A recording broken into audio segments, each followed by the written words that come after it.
roses. It's your girl. I rose from the concrete. And this ain't gonna be the recovery and relapse chronicles today. The relapse and recovery chronicles today. Today's gonna be a story time. We're gonna talk about the time I tried to battle Dabrat on 9thabox. I was young and dumb. I was 15 and I thought I was the coldest thing in the world. And she decided to prove me wrong. Let's talk about it.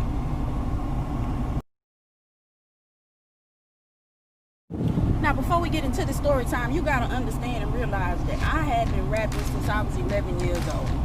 And I thought I was good. I really did. I still think I'm good, you know, to be honest with you. And I wanna start these story times off from back then because it's gonna lead up to how I got into drugs and how I started to feel inadequate enough to even think that doing drugs was a way to escape those feelings.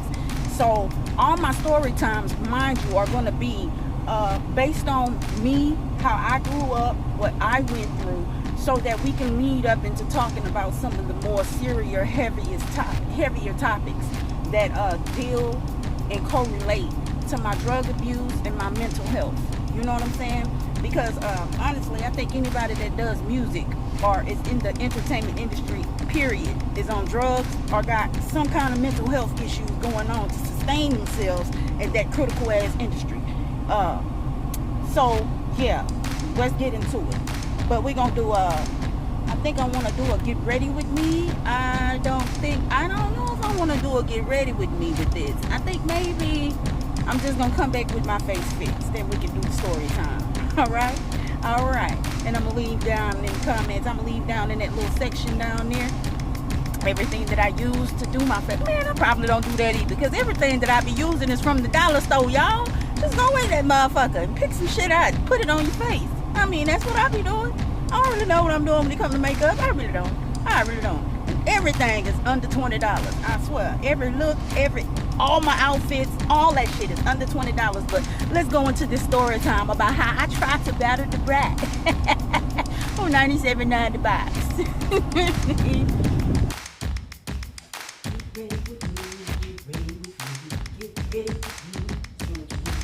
This little outfit right here. This is real cute.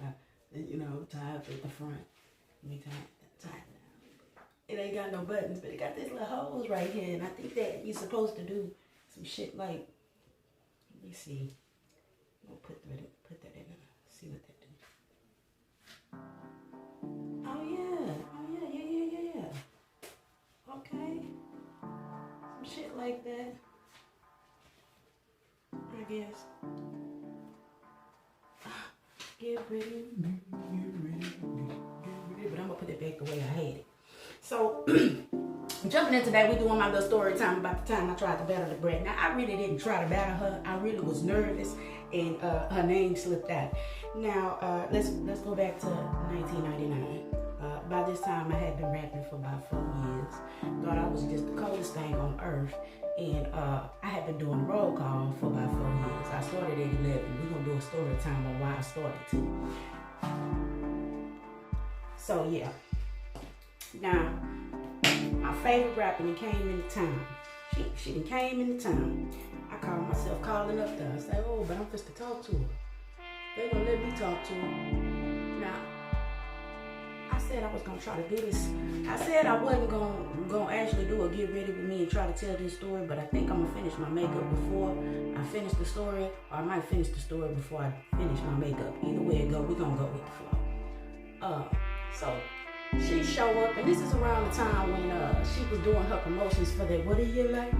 Man, I'm gonna tell y'all something. She let me down on that one, man. I seen the video and I was hurt. I was hurt that Dabrat had on the thong.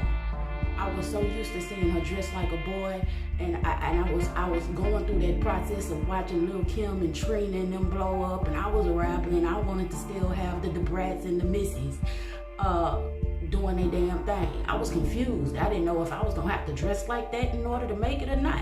So I was feeling displaced. But back to the story. So I called up there, and lo and behold, Mad Hatter let me talk to her. This was 9thabox. This is back when the roll call was just popping. And they let me talk to her. Now I didn't talk to the lady for about 30 minutes on the phone, and she wasn't doing nothing but giving me a whole bunch of encouragement. Now, I done told her, look, the roll call getting ready to start. I'm going to be on there. I want you to hear me. And, you know, at this point, my mama think I'm just to get signed. I'm just to blow up. It's going down. So, now, I can't remember if I planned on trying to battle her or if I was just nervous and her name slipped out. But what I do know is when it was time for me to spit my verse, I said some shit at the end. Normally the roll call goes, this is the roll call. Hey, what's up, y'all? What you gotta say? Who's on the mic? You know, I killed that little part. And then they had that little second part of, I forgot how to say. If anybody remembers how the second part of roll call goes, let me know. But I know I'm supposed to say the name of the hood you're calling from. And so I said the name of the neighborhood, and then I said some shit like I got Dabrat scared to spit. Why I say that? Oh my God. Yeah. So I said, yeah, I got Dabrat scared to spit. All I remember is it felt like shit went dark for me. But I remember I stopped the music and shit. And I kind of felt like, oh God, it's about to go down. I just felt it. And she said, hold up, wait, what? You got who scared to spit? And I was just like, oh my God. Now I just talked to this lady for about 30 minutes on the phone, maybe 15. Maybe it felt a little longer because I was talking to one of my favorite rappers. Before the roll call even started, I got to talk to one of my favorite female rappers. And I got Dabrat scared to spit. Came out my mouth. They stopped the music. She said, you got who scared to spit? You got what? And then she said, I got platinum plaques on plaques on plaques. And from there, she proceeded to eat me up, chew me up, and spit me the fuck out. I'm 15. I'm devastated at this point. I don't even know what the fuck to say because they done hung up on me. I can't even respond if I want to. I couldn't believe I had said the shit. You know, it's 5:30 in the evening. This is when they was doing the roll call, 5:30 in the evening. It's 5:30 in the evening, so I'm just like, you know, oh, God damn. When I go to school, I'm supposed to get clowned. And that is exactly what the fuck happened. Yeah. If you're one of my classmates that remember when I did this shit, please, get down in the comments. Ooh, they clowned me the next day. My mama was like, what? In the fuck did you do that? You just fucked up your chance. You just fucked up your shot. And I believe so, because baby, I didn't hear nothing else from no Dabrat. Matter of fact, she had took my number down, but she didn't call me back after that. I know that. And I don't know if she had ever planned on really calling me, but we'll never know because that shit came out my mouth and just fucked everything up. You know, I didn't know. I'm not even sure if I had planned on doing that. I was nervous, and I always was nervous right before I did the roll call. You know, I knew I was good, but I'm 15, you know. I didn't know, you know, I just didn't know that was gonna come out my mouth the way that it came out my mouth, and it did come out my mouth. Oh, really? Nah, I didn't do my eyebrows. I didn't pretty much do my makeup, basically. Oh, yeah. Here you go. Now that sounds cool, and that may be, but where you coming from? What's your set, baby? Yeah, that was the second part. And on that part, that's where I fucked up at overall. You know, I never really got over it. That's one of them things that stays with you forever. You remember it, and then you can look at it as a good thing, and you can look at it like a bad thing. And the good thing is, you know, it's not a lot of people that say they tried that shit. Bad thing is, it's not a lot of people that say they tried that shit. I don't know where I would be in my life right now had I not done that dumbass shit. But then again, I was young. She know I was young. You know what I'm saying? She really couldn't do nothing for her career. So I know she wasn't going to be able to do nothing for mine. You know, they had persuaded her to put on a goddamn thong.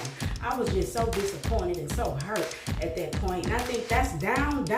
I think my whole little old aspirations of being a tomboyish rapper went downhill from there. I really didn't have no identity of my own because I sounded like whoever I listened to the most at the time. I mean, I went through a UGK era. I went through the hot boy era. When I was knocking everybody off and putting people in dumpsters and shit in my raps. I'm 16. I'm really thinking I'm a hot girl. Shout out to Stallion. Yeah, really was thinking I was a hot girl. Went through that era and just was lost.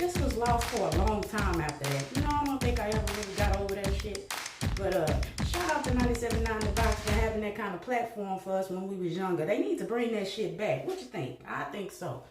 You know, because it's a lot of little talented rappers coming up out of Houston, and we ain't really got the same kind of platform we used to have back then to showcase our talents. And I mean, there's so many different people that I got to talk to just based on me doing the roll call. I mean, Lil Kim, 50 Cent, Slum Village, if anybody even remember who the fuck Slum Village is, and shit like that. You know, me rapping was really my life, and I didn't know who I would be outside of rap. So me doing drugs just really fucked everybody up, because I'm pretty sure everybody just knew I was gonna make it. You know, I did my first radio interview when I was 18 years old. Shout out to T. Gray. And I got my very first song played on the radio when I was 18 years old. Shout out to Walter D and Straight from the Streets. You know, I really was pushing myself by myself with no help, no management, no nothing. You can imagine what I was talking about on that damn radio interview, because I didn't have an album, a mixtape, a team, management. I wasn't signed. I didn't have a single. I was just lying like a motherfucker. But yeah, those were the good times. Those were the good times. And here I am today trying to pick all the pieces up from the life that I could have had and comparing it to what it is now. I think a lot of my addiction had to do with me trying to mourn certain aspirations and dreams that I had for myself that I could just see was not going to happen after I started smoking weed and popping pills. And I don't know how these kids be making it these days with all them drugs they be talking about they be doing. That's why I say, you know, them babies need me. Them babies is gonna need me, because listening to the music, it's a bunch of little smokers supposed to be right behind me. Everybody is not gonna be Megan Thee Stallion. Some of you motherfuckers will be me if you fuck up enough. Now, the whole point of my channel was to make sure that I could reach some of them babies before they end up going through what the fuck I've been through. Based on, ooh, look, I'm sweating, y'all. It's hot in this motherfucker. I don't even know why I decided to do my makeup in here. Based on feeling inadequate. Because a lot of the times, I was trying to escape feeling inadequate and shit like that. This face is clear. Ooh, this skin is pretty. Ooh, y'all. Ooh, this skin is so pretty. Dismiss that. So I'm gonna have to do some of this right here. The dab. And this is the final look, y'all. I skipped a lot of parts because shit, I just didn't feel like going through that. But yeah, that's the time I tried to battle Dabrat. It ain't that juicy of a story. It's not like, you know, I won the battle or some shit. I didn't. She ate me up, spit me the fuck out. Simple as that. Destroyed my whole little life. Let me not put that on that lady. But yeah, some shit I never really got over. I just wish that Houston had some shit like that now, you know, for these babies to get themselves involved in it, because the roll call was iconic ass, not iconic, iconic. It's iconic. The roll call is iconic. That's some classic shit, you know, and I don't think it should have ever went anywhere. I think that it should still be around. All right, y'all, so check out the final look. Here we go. Yes, boo-boo. Yes, boo-boo. Look at the ponytail, drawstring, $12. Holla at your girl. Yeah. And at the end of the video, I took pictures of all the stuff that I used, or, you know, all the stuff that I do use. I didn't use all that stuff this go round, but all the stuff that I use. And hopefully I can start doing more thorough get ready with me's, you know what I'm saying, when I get better with the editing and shit, because right now nigga don't be wanting to go through that whole process with y'all. It didn't take nothing but about 15-20 minutes to do this, okay? It didn't take that long, I promise it didn't.